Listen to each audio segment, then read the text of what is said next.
जय हिंद। आज हम लोग इस वीडियो में देखेंगे क्लास 8 का इतिहास का दूसरा चैप्टर, जिसका नाम है व्यापार से साम्राज्य तक। तो आज इस चैप्टर में हम लोग बहुत इंटरेस्टिंग चीज़ देखने वाले हैं, समझने वाले हैं कि भारत में अंग्रेज़ आए। और हालांकि एक बात आप समझ लीजिए कि वो यहाँ पर सिर्फ व्यापार करना चाहते थे, भारत को गुलाम करने से उनका कोई मतलब नहीं था, ना ही वो यहाँ शासन करना चाहते थे। तो आखिर क्या क्या वजह रही, क्या क्या कारण रहा कि उन्हें भारत को गुलाम करना पड़ा, वो गुलाम करना नहीं चाहते हैं। तो वीडियो को अंत तक ज़रूर देखिए। इस वीडियो में बिल्कुल आप इस चैप्टर को आसानी से समझ लीजिएगा। ब्रिटिश क्यों आए, क्यों उन लोगों ने क्या क्या किया और कैसे जो है भारत को गुलाम बनाया, क्या वो वाकई गुलाम बनाना चाहते थे या नहीं चाहते थे, ये सारा जो कन्फ्यूजन आपका क्लियर हो जाएगा। तो वीडियो को अंत तक ज़रूर देखिए। चलिए हम लोग स्टार्ट करते हैं। ईस्ट इंडिया कंपनी, जैसा कि नाम ही है, ये एक कंपनी है और कंपनी ने जो है ना भारत पर 200 सालों तक राज किया था, न कि इंग्लैंड ने। इस बात को आप समझिए।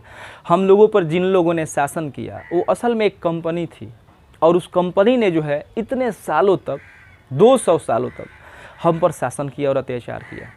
असल में जो है 1600 में ये कंपनी इंग्लैंड के कुछ व्यापारियों के द्वारा बनाया जाता है, और वहाँ की रानी, इंग्लैंड की रानी से जो है एक परमिशन लिया जाता है, एक अधिकार पत्र बनवा लिया जाता है कि पूर्व के देशों के साथ सिर्फ वो व्यापार करेंगे, इंग्लैंड की और कोई कंपनी या और कोई व्यापारी वर्ग के लोग व्यापार नहीं कर सकते हैं।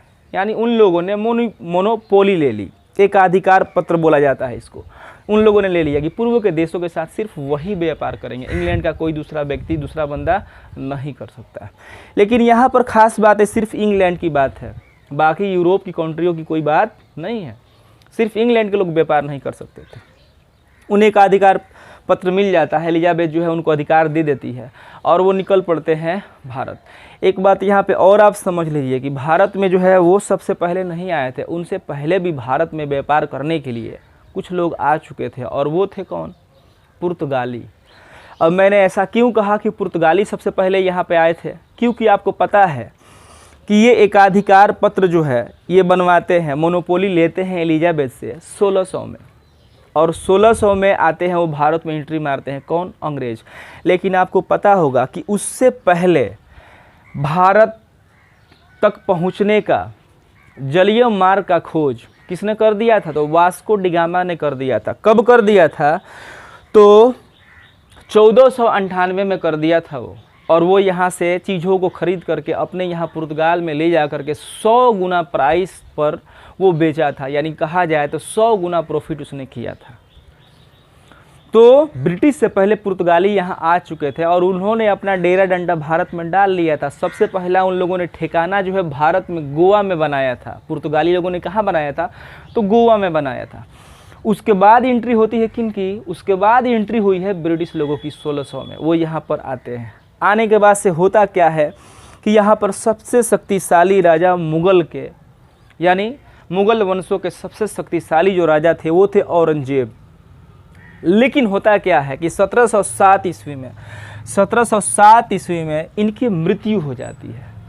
और जब मृत्यु होती है तो छोटे छोटे जो ज़मींदार थे या जो बड़े ज़मींदार थे, है ना, यानी जो अमीर वर्ग के लोग थे, समझ लीजिए, अब वो लोग इनके मरने के बाद से वो शासन करना चाहते थे, और अपने अपने हिसाब से समझिए कि मतलब अराजकता की वहाँ स्थिति फैल जाती है। बड़े साम्राज्य पर, एक बड़े क्षेत्र पर शासन औरंगजेब कर रहे थे, लेकिन इनके मरने के बाद सब लोग इंतजार में था अपने अपने राजा बनने का। सैकड़ों लोग राजा बनने के लिए तैयार थे।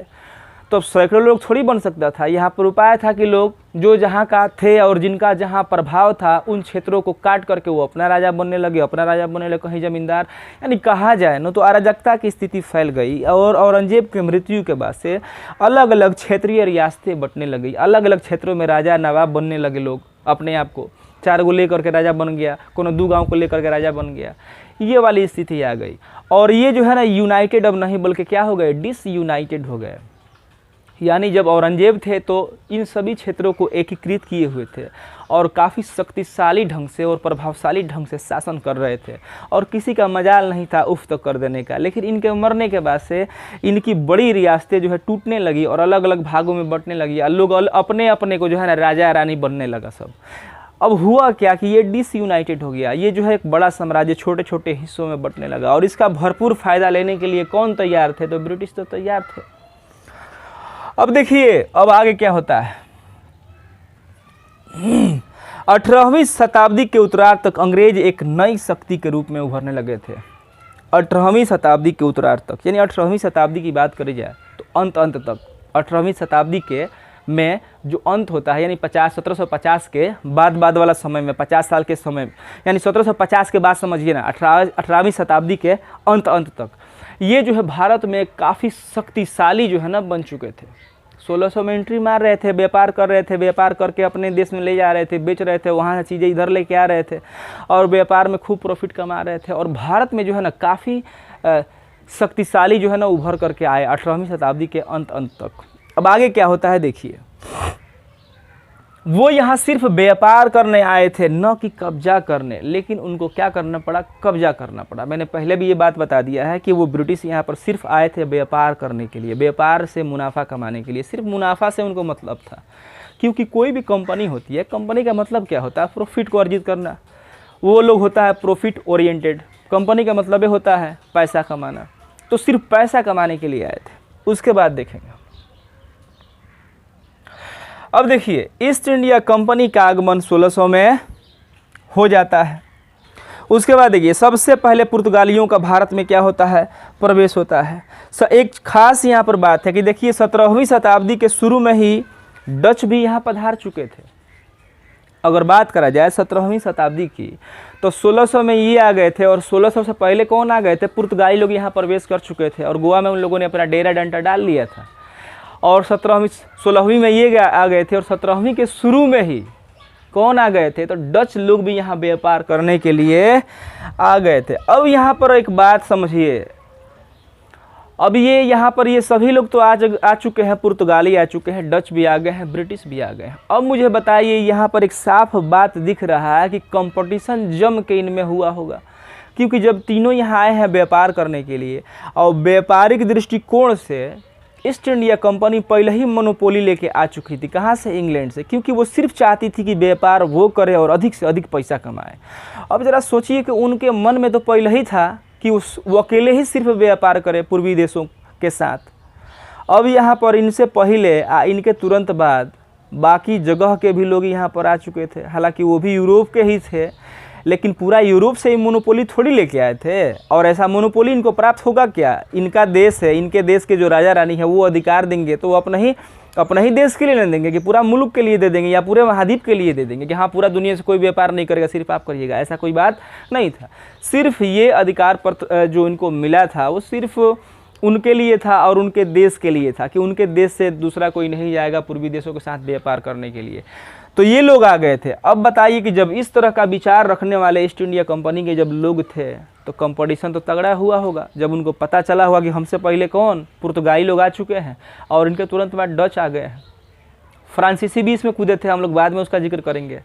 तो अब बताइए क्या कंपटीशन का माहौल नहीं बनेगा? 100% कंपटीशन का माहौल बना था। और इस कंपटीशन के माहौल से ही सब जो है ना सारा खेल जो है ख़राब हुआ था। लेकिन जो हुआ सो सही हुआ, नहीं हुआ रहता तो इतिहास और इतना बदलाव दुनिया में इतना परिवर्तन देखने को नहीं मिलता।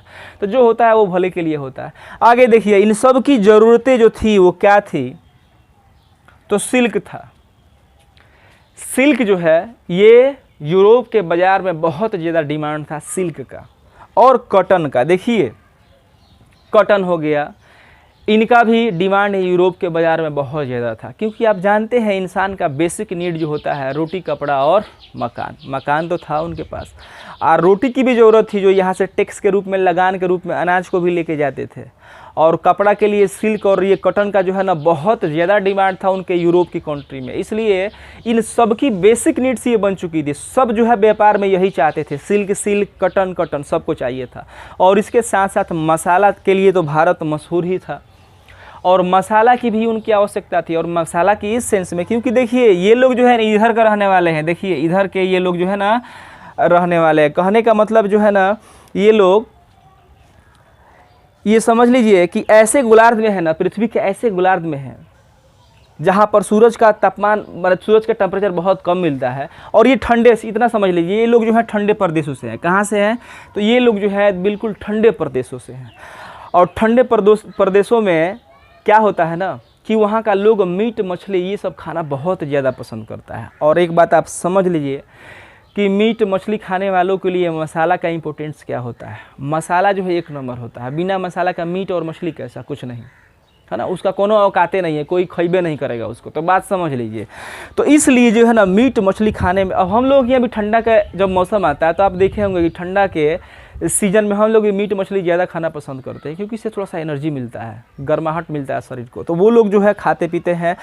और इसके लिए जो है ना मीट मछलियों के लिए मसाला क्या था, तो समझ लीजिए कि वो अमृत नहीं कहा जाता, अमृत के समान था। इसलिए पूरे यूरोप में जो है ना लौंग, इलायची, जीरा, मरीच, काली मिर्च, इन सबका जो है ना बहुत ज़्यादा डिमांड था। तो ये सबका ज़रूरत था। पुर्तगाली आए थे उनको भी ये चाहिए था, डच आए थे उनको भी ये चाहिए था, ये ब्रिटिश आए थे इनको भी ये चाहिए था, सबको यही चीज़ें चाहिए थी।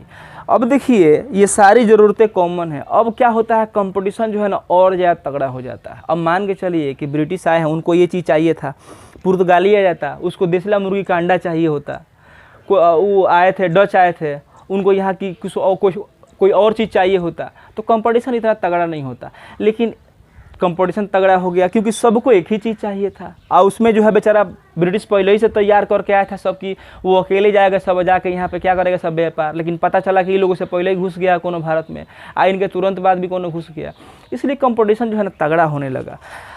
अब क्या होता है, इनमें टकराव की स्थिति बनने लगती है, टकराव की स्थिति बनने लगती है।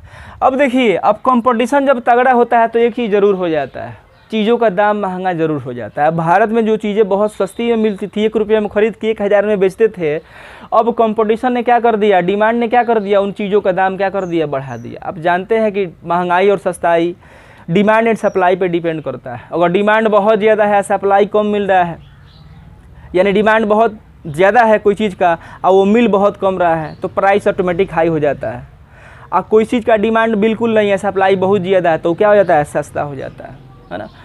तो डिमांड बहुत ज़्यादा बढ़ गया और सप्लाई कम था, तो चीज़ों का दाम बढ़ गया। अब इस तरीके से हुआ क्या ना कि ब्रिटिश लोगों को अब चीज़ों को महंगा में ख़रीदना पड़ रहा था, और जो है अर्निंग उनका कम होने लगा था, जबकि उनका पहले ही से मन में ख्याल करके आए थे कि व्यापार खूब करेंगे, खूब पैसा कमाएंगे।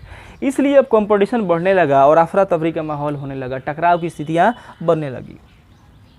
अब यहाँ पर देखिए, अब लास्ट में अब देखिए क्या सोचते हैं वो, अब वो समझते हैं कि अब राजनीति को और व्यापार को अलग रखा नहीं जा सकता, क्योंकि समझ गए कि अगर वो अपनी व्यापार में लाभ कमाना चाहते हैं, बहुत अच्छा तरीक़ा से पैसा कमाना चाहते हैं और बाकी लोगों को यहाँ से रिमूव करना चाहते हैं, तो एक ही उपाय है, राजनीतिक भागदौड़ को, राजनीतिक जो है ना डोर को, लगाम को अपने हाथों में थाम लें। और यहीं से जो है ना उनके मन में एक विचार आता है कि अब जो है हम व्यापार जो है ना ऐसे नहीं कर सकते हैं, क्योंकि बाकी यूरोप की कंट्री जो है ना यहाँ पे प्रवेश करने लगा है और उनकी भी वही ज़रूरतें हैं जो हमारी हैं। तो इसलिए अब उन लोगों ने एक ही उपाय समझा कि यहाँ की जो राजनीतिक व्यवस्था है ना, इसमें वो कूद जाएं और कूदने के बाद से इस पूरे भारत पर वो कब्जा करे, अपने कंट्रोल में करे, और कंट्रोल में करने के बाद ही क्या किया जा सकता था, तो बाकी कंट्री के लोगों को यहाँ से भगाया जा सकता था। इसलिए यहाँ पर बनी उनकी मजबूरी, और यही कारण रहा कि धीरे धीरे उन लोगों ने क्या करना स्टार्ट कर दिया, तो भारत पर कब्जा करना स्टार्ट कर दिया। सबसे पहले उन लोगों ने भारत के पॉलिटिक्स में एंट्री मारना कैसे हुए स्टार्ट किया, धीरे धीरे इसके लगाम को अपने हाथ में थाम लिया और धीरे धीरे उन लोगों ने कैसे भारत को कब्जा किया। अब इसको हम लोग देखेंगे अगले पार्ट्स में। अगर आपको वीडियो अच्छा लगा हो तो लाइक करिए, चैनल पे पहली बार आए हो तो सब्सक्राइब करिए। आखिर सब्सक्राइब में और लाइक में क्या जाता है, यहाँ पर कोई चार्ज नहीं लगता है। इससे हम लोग का हौसला बढ़ता है, वीडियो बनाने का जो है ना मन करता है, जिज्ञासा, एक अंदर से उत्साह आता है। तो प्लीज़ लाइक और चैनल को सब्सक्राइब ज़रूर करिए और शेयर भी करिए। वीडियो अच्छा लगा हो तो आप कमेंट में ज़रूर लिखिए। अगर आपको अच्छा लगा होगा तो इसका आगे वाला पार्ट में बहुत जल्द बना दूँगा और अपलोड कर दूँगा और बेहतर से बेहतर पढ़ाने का मैं प्रयास करूँगा। तो आज के लिए बस इतना ही। लाइक और सब्सक्राइब करना मत भूलिएगा। जय हिंद।